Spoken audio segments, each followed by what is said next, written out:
I never planned to become a climate activist.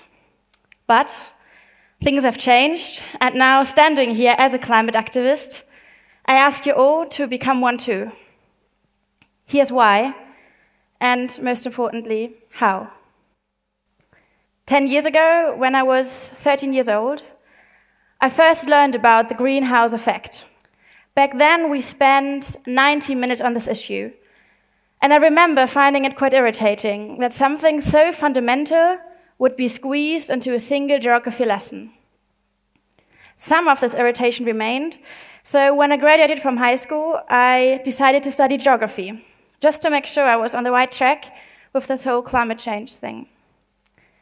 And this is when everything changed. This was the first time I looked at the data, at the science behind the climate crisis. And I couldn't believe what I was reading. Like many of you, I thought that the planet wasn't really in a good state. I had no idea that we were rushing into this self-made disaster in such rapid pace. That was also the first time I understood what difference it makes when you consider the bigger picture. Take the CO2 concentration in the atmosphere, for instance, the #1 driver for global warming. Yes, this looks bad. This looks like we are on a pretty bad track. But it's only once you not just consider the last 60 years, but the last 10,000 years that you understand how terrifying this really is. And this is just one aspect of that crisis we're seeing. I'm not going to get into details here, but let me tell you so much. We are in a point of history that the most destructive force on the planet is humanity itself. We are in a point of history that no scientist could guarantee you that you will survive this. We are in a point of history that humanity is creating an environment that's not safe for humans anymore. Yeah, there was first year of geography and felt pretty overwhelmed, but there was good news. The very same year I first learned about all this, leaders from across the globe came together in Paris to decide on the common target to limit global warming to below 2 degrees. Pictures went around the world, and I was told that history was made that day. How relieving, right? Except something didn't quite work out about this. After this agreement was signed, things didn't really get better. Actually, they got much worse. Decision makers and industries, leaders and politicians, they went back to business as usual, exploiting our livelihood like there's literally no tomorrow. Building coal power plants again and again, even though we know that needs to stop, according to the Paris Agreement. So, while there are also good developments, of course, there are installations of wind and solar energy all over the globe. Yes, but these positive changes are slow, too slow, in fact. So, since the Paris Agreement was signed, climate graphs keep racing to the top, smashing records every year. The 5 hottest years ever recorded were the previous 5 years. And in no time have global emissions been higher than today. So there I was, seeing and understanding the science on the one side, but not seeing answers, not seeing the action on the other side. At that point, I had enough. I wanted to go to the UN climate conference myself, that very place that was created to bring people together to fix the climate, except not really, apparently. This was last year. I traveled to the climate conference and wanted to find out what this is really like, what this is about. For political realists, this might be no surprise, but I found it hard to bear that fossil fuel industries and political leaders are doing everything to prevent real change from happening. They are not keen to set targets that are ambitious enough to put us on a below 2 degree pathway. After all, these are the only ones who benefit from this climate crisis, right? The fossil fuel industry generates profits, and political leaders, well, they look at the next election, at what makes them popular, and I guess that's not asking the inconvenient questions. There is no intention for them to change the game. There is no country in the world that either companies or political powers are sanctioned for wrecking the climate. Within all the strangeness and the sadness about this conference, there was once someone who was different, someone who seemed to be quite worried, and that was Greta Thunberg. I decided right there that everything else seemed hopeless and didn't seem to make sense, so I joined her climate strike right there at the conference. It was my very first climate strike ever in an incredibly strange setting. Just me and her sitting there in this conference hall, surrounded by this busyness of this suit-wearing conference crowd who had no idea what to do with us. And yet, this felt more powerful than anything I had expected in a very long time. And it was right there that I felt it was maybe time to start striking in Germany. I was now certain that no one else was going to fix this for us. And if there was just the slightest chance that this could make a difference, it seemed almost foolish not to give it a go. So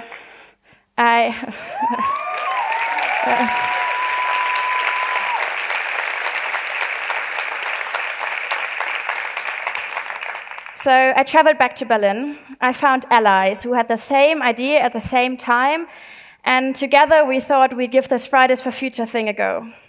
Obviously, we had no idea what we were getting into. Before our first strike, many of us, including me, had never organized a public demonstration or any kind of protest before. We had no money, no resources, and absolutely no idea what climate striking really is. So we started doing what we were good in. We started texting in masses, night and day, everyone we could reach, organizing our first climate strike via WhatsApp. The night before our first strike, I was so nervous I couldn't sleep. I didn't know what to expect, but I expected the worst. Maybe it was because we weren't the only ones who had been longing to have a voice in a political environment that had seemingly forgotten how to include young people's perspective into decision-making. Maybe. But somehow this worked out. And from one day to the other, we were all over the place.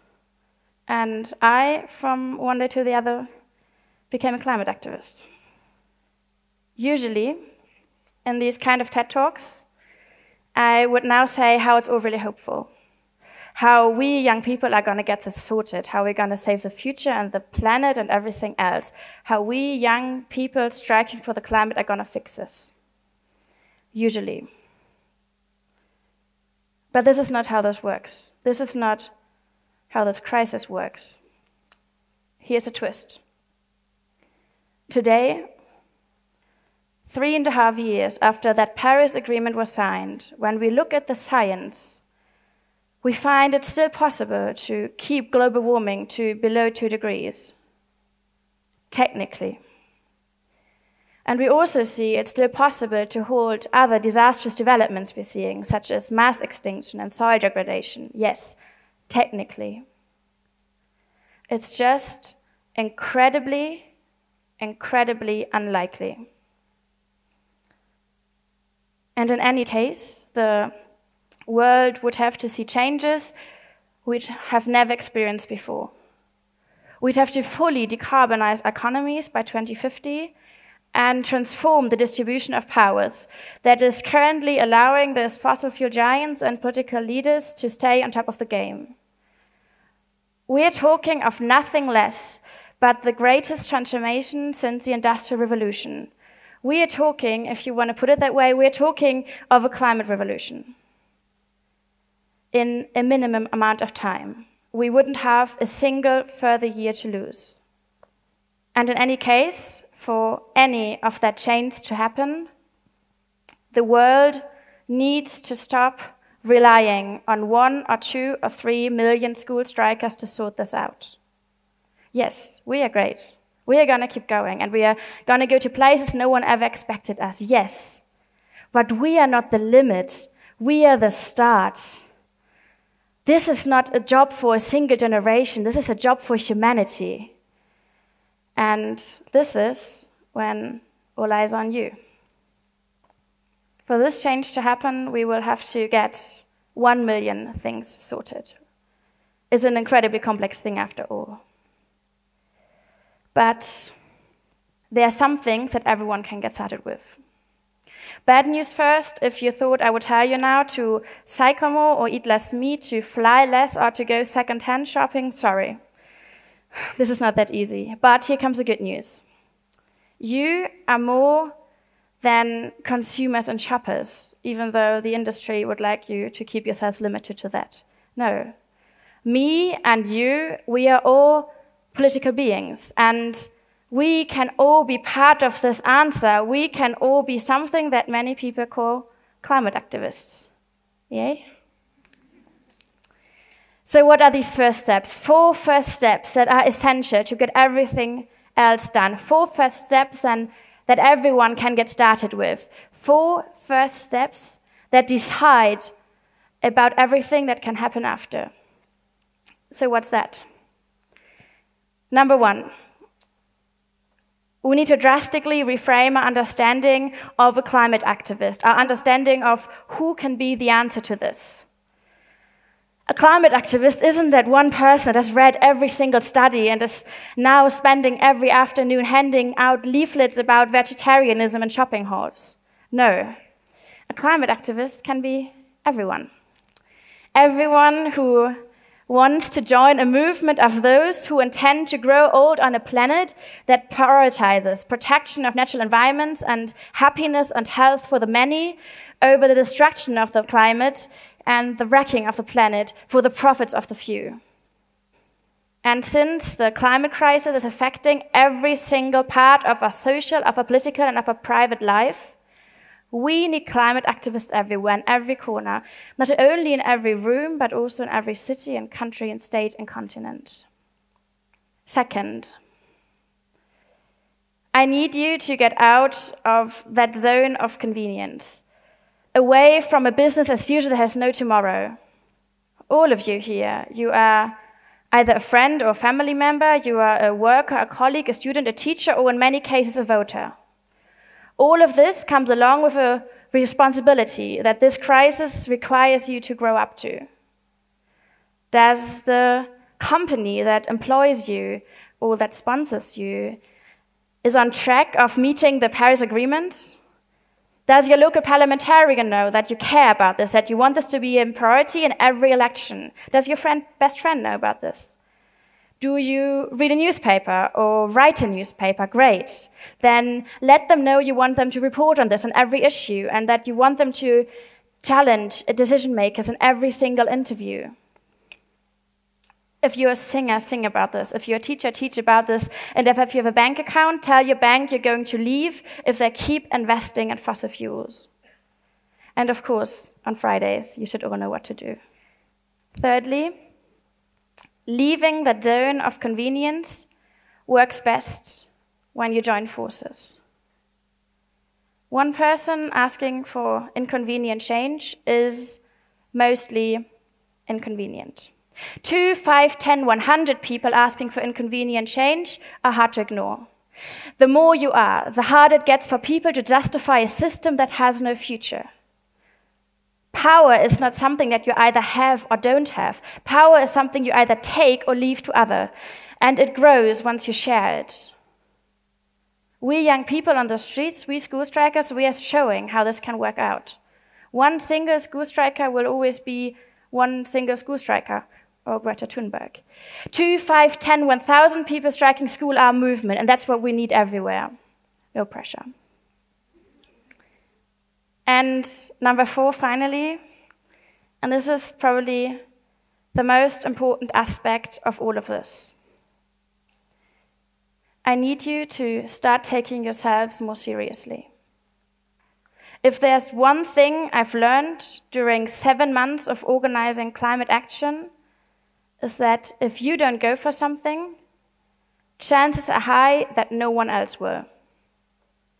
The most powerful institutions of this world have no intention of changing the game they're profiting from most. So there's no point in further relying on them. That's scary, I know.